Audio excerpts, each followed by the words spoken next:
안녕하세요, 돈입니다. 자, 이번 시간에는 please라고 하는 단어를 볼 텐데요. 여러분들이 뭐 could you please나 would you please나 이런 형태로 많이 사용을 하시죠. 이거는 감탄사로 사용을 하시는데요.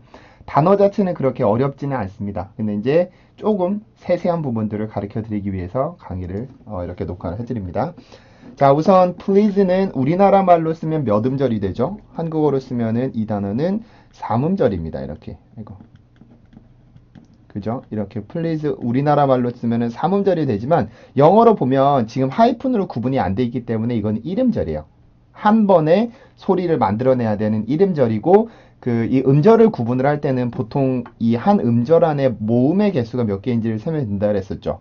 그죠? 발음기호상으로 모음의 개수가 여기는 하나밖에 없습니다. 근데 이제 스펠링상으로 보면은 모음이 2개, 3개 이렇게 늘어나게 되고 또 한국어로 쓸 때는 일반적으로 한국어는 영어보다 음절이 훨씬 더 많습니다. 왜 그러냐면 우리나라 언어는 기본적으로 자음과 모음이 항상 같이 이렇게 글자를 형성을 하게 되거든요. 그래서 모든 글자에 하나의 모음이 있기 때문에 최소한 하나의 모음이 있음으로 인해서 음절이 하나씩 만들어지게 돼요. 그러니까 우리나라 말은 글자 하나당 하나의 음절을 가지고 있습니다. 하지만 이를 기준으로 영어를 생각을 하게 되면 영어는 음절의 개수가 달라지는 경우가 많은데요. 발음 기호상으로 음절의 개수가 몇 개냐에 따라서 영어는 음절이 구분이 돼요. 우리나라처럼 이렇게 한 글자를 이용해서 음절의 개수를 세는 게 아니라 영어는 이렇게 늘어놓는 방식을 취하기 때문에 이 안에 그 모음의 개수가 몇 개가 있느냐를 보고 음절을 구분을 하시면 되고요. 뭐 기본적으로 한국어가 영어보다 음절이 길어질 수 있는 이유 첫 번째. 순수 자음일 경우에 우리나라에서는 으나 이를 붙여서 표기를 합니다. 이것 때문에 음절이 길어지는데 이런 거 같은 경우에 여기 보면 단어 끝이 순수한 Z 발음으로 끝이 났는데 우리나라에서는 이렇게 글씨를 쓰는 게 불가능하기 때문에 예를 들면 플리 이런 식으로 글씨를 쓰는 게 불가능하기 때문에 우리나라에서는 을을 붙이게 됩니다. 그러니까 순수 자음임에도 불구하고 우리나라 글자 형태를 만들기 위해서는 을라고 하는 모음을 넣게 되는데 이로 인해서 음절이 하나 더 길어지게 되고요. 두 번째 경우는 이중모음 처리 방식 때문에 그래요. 이중모음. 영어의 이중모음은 총 5개 정도가 있죠. 뭐 I라든지 A라든지 아우, 오, 그리고 뭐 어의 발음이 있죠. 이렇게 총 5개가 있는데 우리나라 말에서는 이 2개의 모음을 2개의 글자로 표기를 해요. 이런 식으로 I, A, O의 아우 그다음 이거는 하나로 표기를 하고요. 근데 영어에서는 이중 모음일 경우에는 이거를 모음이 2개이기는 하지만 하나하나 따로따로 보지 않고 이 덩어리를 하나의 모음으로 봅니다. 그러니까 1모음으로 보는 거예요. 우리나라처럼 2개로 구분하지 않고 하나로 보기 때문에 이런 식으로 그 하나의 음절이 되니까 이 안에 설사 2개의 모음이 있다고 하더라도 우리나라 말에서는 하나로 취급을 합니다. 잠시만요. 우리나라에서는 이거를 하나로 취급을 하지 않고 2개로 취급을 하지만 영어에서는 이거를 하나로 취급을 해요. 그래서 발음기호상에서 예를 들면은 어떤 단어가 있을까요? 어떤 단어?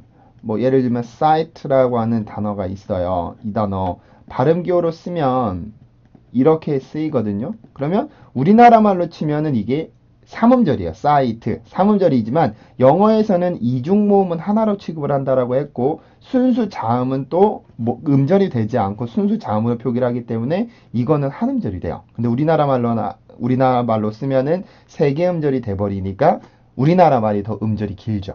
그죠? 그래서 영어를 보실 때는 항상 발음기호상에 음절이 몇 개 있는지를 잘 따져서 발음을 하시면 됩니다. 그럼 발음을 볼게요.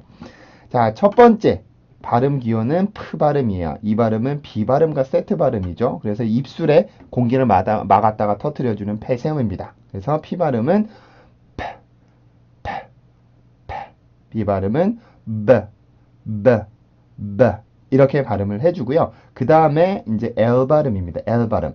자, 여기 있는 L 발음은 제가 이제 혀의 위치를 설명을 드릴 때 윗니 뒤에 있는 치조 부분이 L 발음의 위치는 맞는데 이빨과 치조가 만나는 이 지점쯤을 여기에다가 혀를 대주는 게 좋다 그랬었죠. 그래서 이 혀 끝을 이용해서 여기 있는 앞니빨을 이렇게 밖으로 빼버리겠다라는 생각을 밀어주시면 돼요. 그러면 L 발음 소리가 만들어지는데 pull, pull, pull 이렇게. 그래서 이렇게 밀어주는 힘 때문에 영어로 발음을 하면 리을, 우리나라에서 리을 발음으로 표기를 하지만 영어의 L 발음을 발음을 할 때는 우리나라의 리을보다 훨씬 더 묵직하고 두꺼운 소리가 나게 돼요. 그래서 L 발음은 우리나라의 리을보다 훨씬 더 무거운 소리니까 그 소리를 만들기 위해서는 혀의 앞끝을 이용해서 윗니빨을 밖으로 뽑아내겠다라는 생각으로 밀어주셔야 돼요. 그럼 혀에 힘이 생기면서 이 공기가 나온 그 유음이기 때문에 공기를 빠져나오는 힘이 굉장히 강해집니다. 자, 왜 자꾸 이게 뜨냐.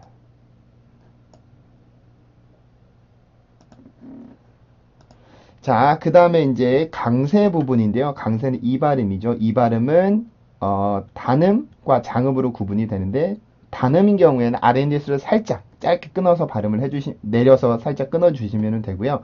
장음은 입술을 옆으로 길게 넓혀서 발음을 해주시면 돼요. 그래서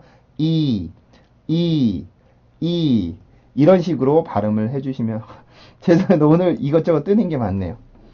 자, 입술을 양옆으로 길게 넓혀서 길게 발음을 해주시면 돼요. 그래서 여기까지만 발음을 해보면 plea, plea, plea 네, 이런 식으로 발음이 됩니다. 자, 그 다음에 이제 마지막 발음 기호는 이 발음 기호인데요. 이 발음은 S 발음의 세트 발음이죠. S 발음은 무성음, Z 발음은 유성음. 그래서 그 치조에서 공기를 마찰시켜서 만들어주는 마찰음입니다. 그래서 이 발음을 할 때는 우리나라의 시옷 발음보다 조금 더 앞쪽 그 치조, 그러니까 치조까지 내가 공기를 밀어낸다고 생각을 해보세요. 그러면은 우리나라의 시옷 발음은 조금 뒤에서 나는 느낌이 있거든요. 근데 영어의 시옷 발음은 S 발음은 조금 더 앞에서 공기를 밀어낸다고 생각하시면 돼요. 자, 그리고 그 상태에서 성대 울림을 넣어주면 이런 소리를 만들어 주고요. 지금 여기 유성음인 Z 발음을 할 때는 여러분들이 책상 위에 핸드폰을 올려놓고 진동이 울리게 되면 그런 소리가 나게 돼요. 이런 소리가 나는데 그 소리가 바로 Z 발음의 형태입니다. 그래서 S 발음을 만드는 방식으로 성대 울림을 넣어주시면은 그게 Z 발음이 되고, 이제 이 발음은 종성이잖아요. 종성. 그죠? 종성이고 음절 끝에 오는 종성들은 보통 성대 울림이 빠진다 그랬었죠.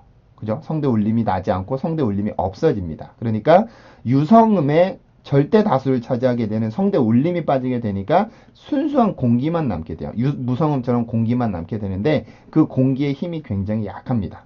그래서 please, please, please, please, please, please 이런 식으로 성대 울림이 아주 약하게 나오게 돼요. 거의 없다시피. 그래서 제가 음절의 끝에 오는 이런 자음들일 경우에는 보통 소리의 흔적을 남긴다라고 얘기를 하는데 공기가 그만큼 세지 않다라는 거예요. 그러니까 느낌만 살려주고 강하게 발음하지 않고 종성을 발음을 해주시면은 우리나라 말처럼 이렇게 음절이 길어지지 않는 그런 소리를 만들어낼 수가 있습니다.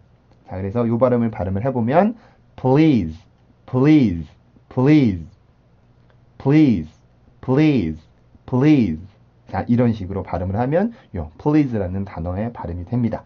자, 그리고요, please가 감탄사로도 쓰이지만 동사로도 사용이 돼요. 동사는 뭐 누구누구를 기쁘게 하다 그런 의미로 쓰는데 동사 원형은 이 발음이랑 같고요. 과거 형태가 되면 여기에 D 발음이 붙어서 규칙 동사가 됩니다. 그러면 발음기호상에도 이렇게 잠시만요.